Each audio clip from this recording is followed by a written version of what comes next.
সদ্গ্রন্থ পাঠ করছিলাম শ্রীমান ডক্টর মহানামব্রত ব্রহ্মচারীর গীতার ধ্যান অখণ্ড। এই পুস্তকের দিগদর্শনী অধ্যায় থেকে আজকে পর্ব ৮ ধারাবাহিকভাবে পাঠ করছি।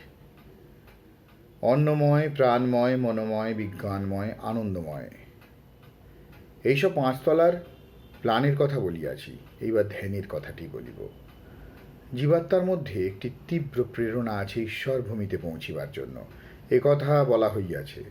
ওই প্রেরণার হেতু কি তাহাই এইবার বলিব। পরব্রহ্ম শ্রী হরিপুরুষ এক এবং অদ্বিতীয়। তিনি আবার আত্মারাম, আত্মরতি, আত্মক্রীড়। ক্রীড়া করা, রমণ করা তাহার স্বভাবগত ধর্ম, কিন্তু ক্রীড়া চলে না একাকী।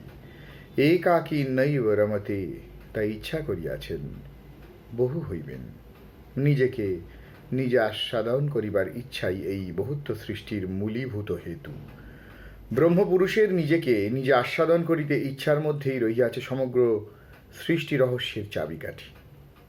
জীব সমান বা প্রায় সমান না হইলে আস্বাদন সুষ্ঠু হয় না।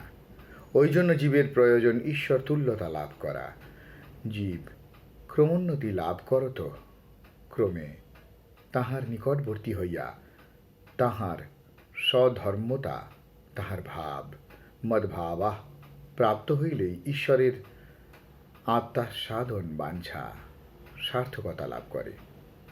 পরম পুরুষোত্তমের অন্তরে ওই মৌলিক ইচ্ছা আছে বলিয়াই জীবের হৃদয়ে তাহার সঙ্গে মিলিবার জন্য ঐকান্তিক ইচ্ছা চিরজাগ্রত।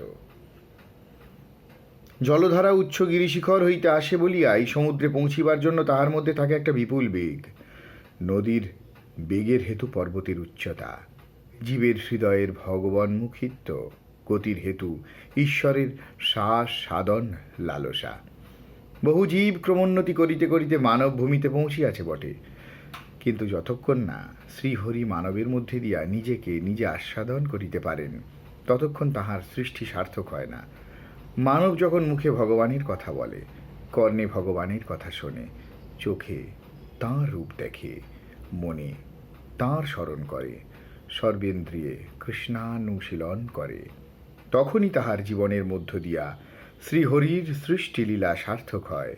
সুতরাং ভক্ত সৃষ্টিতেই সৃষ্টি প্রক্রিয়ার পরম গৌরব ও চরমতা সিদ্ধ হয়।